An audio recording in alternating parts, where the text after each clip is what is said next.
Hey everyone, it's Milo here for the Fellowship of Acoustics. Today we wanted to shoot a video to talk to you about humidity, because it's winter time right now, it's getting a lot colder and it's also getting a lot drier. And it's really important to keep an eye on your humidity when it comes to keeping and storing your acoustic guitars.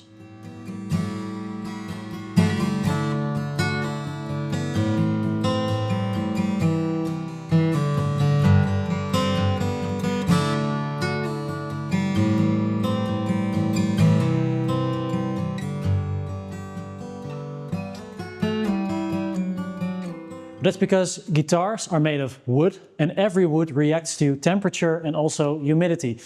Think of a guitar like a sponge. So when it's humid, it takes up the moisture out of the air. When it's too dry, the air sucks out the moisture out of the guitar. And the humidity really affects the playability and the tone of your acoustic instruments.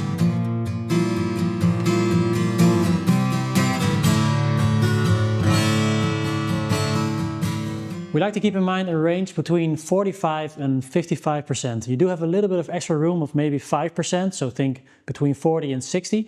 But when it goes above that or below that for an extended period of time, you do have a serious problem. And that's why we also have all these humidifiers and dehumidifiers in every room where we keep our guitars, just to keep it at the perfect humidity level.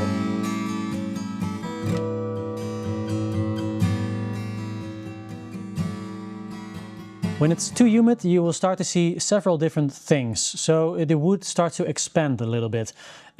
Also the tone really suffers when it's too humid. So it gets really boxy, it isn't as loud as it used to be. Another thing that you may start to notice is that the wood on the top swells up. So you start to see a belly forming behind the bridge here. What also happens is the neck will start to curve a little bit, resulting in quite a higher action. Also, because the neck starts to curve, the higher frets will start to raise up a little bit. That's what we call a skischans in Dutch, or maybe a ski slope. So there will be a buzz on the higher frets as well. When it's too dry, the action won't go up, but it will go down a little, which can also result in a buzz all over the guitar.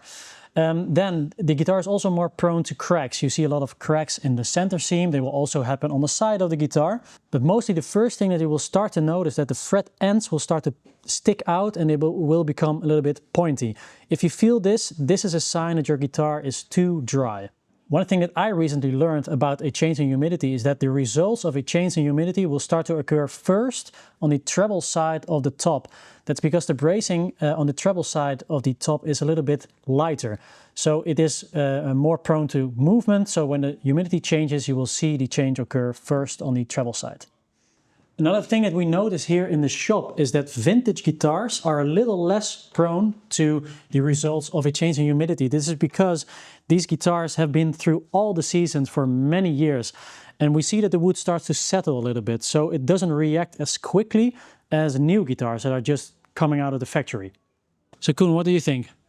Well, that sounds like a lot of trouble, but luckily there are enough solutions to keep your guitars maintained, and Erwin knows a lot about them. So let's have a look. Let's go. Who's Erwin? Erwin, or Erwin, is one of the best luthiers here in the shop. He actually checks all of the guitars that come into our store just before they enter our store. So he knows the most about setting up acoustic guitars out of everyone here. So let's talk to him. So Erwin is just working on a second-hand Collings over here. Oh yes. Erwin, we just went through all of the terrible things that can happen when the humidity changes too much. But what are the things that people can do at home to keep those things from happening? Well, first and foremost, I would say buy one of these and monitor the humidity level in your house. Make sure it is anywhere between 45 and 55%, which is ideal for your guitar. So only costs a few bucks, maybe on Amazon or whatever, but you need a few of these things in your house, or at least in the places where you keep your guitars. So what do people need to do when the guitar is too dry? okay, when the guitar is too dry, you can obviously recognize it by sharp fret ends. And then you know you'll have to do something about it. So the minimal thing you can do, the smallest thing you can do, is buy one of these. It's a sound hole humidifier, which you can put in between the strings. There is some water inside and some stuff that will convert the water into a gel, which will humidify your guitar. Also, not very expensive, but very handy to have. A great tip. So these things come in all sorts of different forms. You also have gel packets or something like that. But the most important thing is to keep these in a locked guitar case, just to keep it in a very close and small environment. So is there also something that people can do when a guitar is too humid? Something they can put in the case, or what is there to do? Yeah, so there's all kinds of things again. One of the things is this, which is a little sachet filled with bamboo charcoal, which will in fact dehumidify your guitar. It will just suck up all the humidity in your guitar. Also not very expensive, but very handy to have. They look like this. So when you see that the humidity is 55 or above in the room where you keep your guitars, maybe store it with a dehumidifier sachet inside of the case. And then, of course, there are also electrical products just to keep a room at a certain level, as we already saw in the rooms in our villa.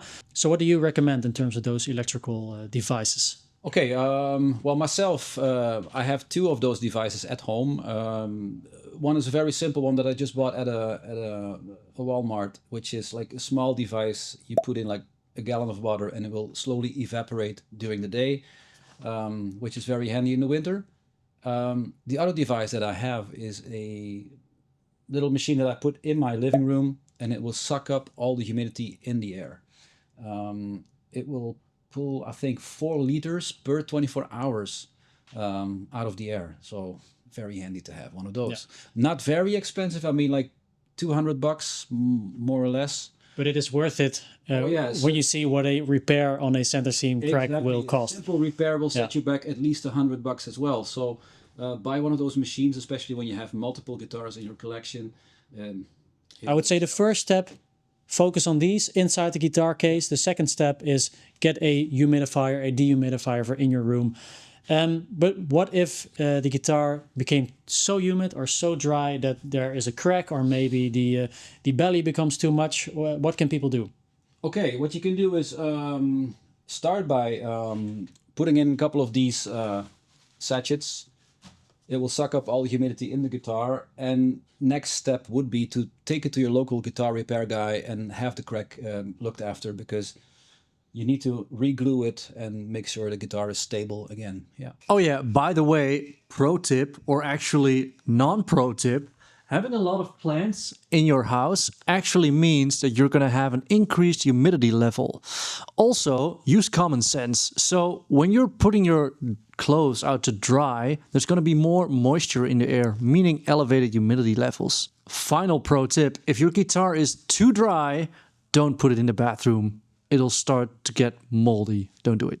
I would say in general, the most important thing is just to keep an eye on the humidity. You don't need to do a lot. Maybe just a bamboo charcoal sachet or this inside the guitar could be enough.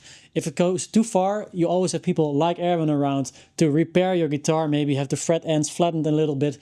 But it's just really important to keep an eye on your guitars, because they are fragile beings. They are made of wood, and mostly when they are thinly built, like a lot of high-end guitars are, they are even more prone to movement and humidity changes. So that's the most important thing that we wanted to mention. So keep an eye on your guitars this winter period, and we hope to see you in the next video.